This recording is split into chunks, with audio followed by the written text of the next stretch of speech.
given you time to prepare your team. How's your FPL team looking as it stands? Yeah, I think my team's okay. My decision-making was difficult. How many premium assets should I own? Who should I own? Which of those premium assets should I have? Haaland or Kane? The one that I had to have was Mo Salah, so he's in the side. Trent Alexander-Arnold also. But I'm reasonably happy with the side I've put together.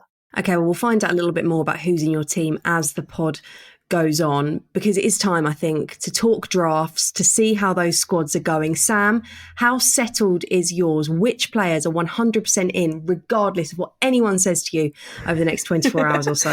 I think I'm nearly there, Kelly. I've been sort of on and off this tinker train for the last few weeks, but I am nearly there now. There are a few players that I know I definitely want. I'm definitely going with the premium goalkeeper. I've got Edison. I'm fairly set on him. And I'm going to have Leicester's Danny Ward as my backup goalkeeper. So those two, that's done. I'm settled on those. The midfield is kind of there as well. I've got Salah. I've the 8.0 midfielder slot. That's maybe still up for grabs. I've got Diaz in there at the moment, but could easily be Mount by the time the deadline rolls around.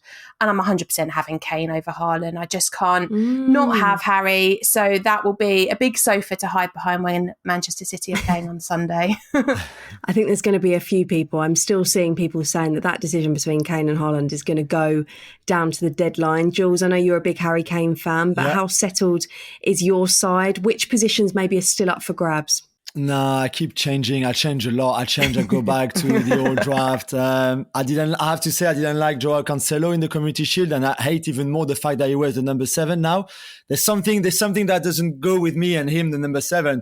So I took him out of the team. I put Reece James in, which gave me a bit more money in as well. But Cancelo might well come back once I'm getting used to him wearing the number 7. Yeah, I put Gabriel Jesus in. I didn't want to. And then in the end, I saw him against Sevilla, and he was so good. So it's all those things that the more football I watch, and I watch too much, the more I change my mind about so-and-so or this player or this position. So we will see. It will go down to the last minute. We're all so similar, aren't we? We've all got these decisions to make. I'm a bit like you, Sam, with Luis Diaz.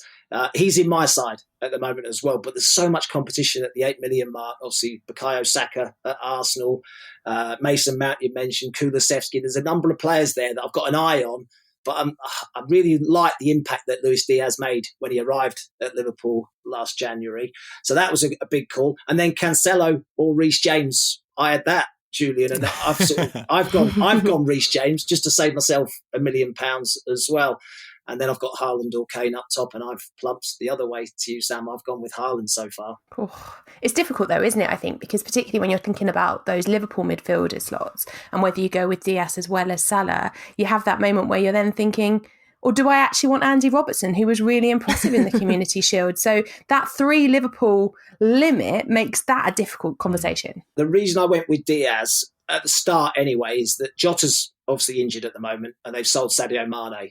So I'm almost guaranteed that he's going to start the season. So that was the reason why I went with him. Yeah, I saw a few people a little bit worried when it sounds like Jota won't be out for as long as maybe people thought. Obviously, we don't want Jota to be injured, but it kind of, when we know players are out, it makes other decisions very easy. Let's talk a little bit more about Liverpool, because at this stage of the season, all we have to go off is pre-season friendlies, really, isn't it? And the Community Shield last weekend was one of the most competitive of those friendlies. I'm not going to get into the debate of whether it's a proper trophy or if it's a proper game. It still forms part of the pre-season schedule, so we're going to call it a friendly for the sake of this podcast. And let's firstly talk about Liverpool. What did you take away from that, Jules? I know you'll have been looking very closely at it. Mo Salah, again, will get the headlines with a goal and an assist. If it was FPL, he would have had bonus points as well. Surely that only enhances the fact that we have to have it.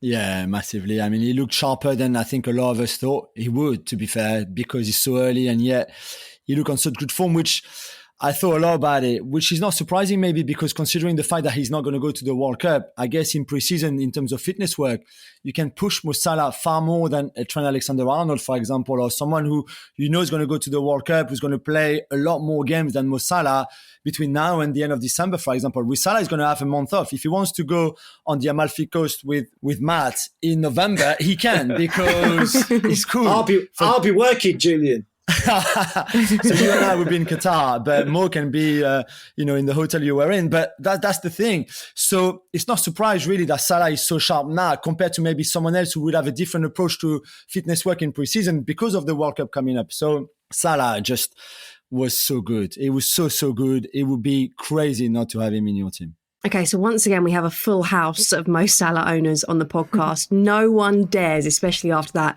go against him.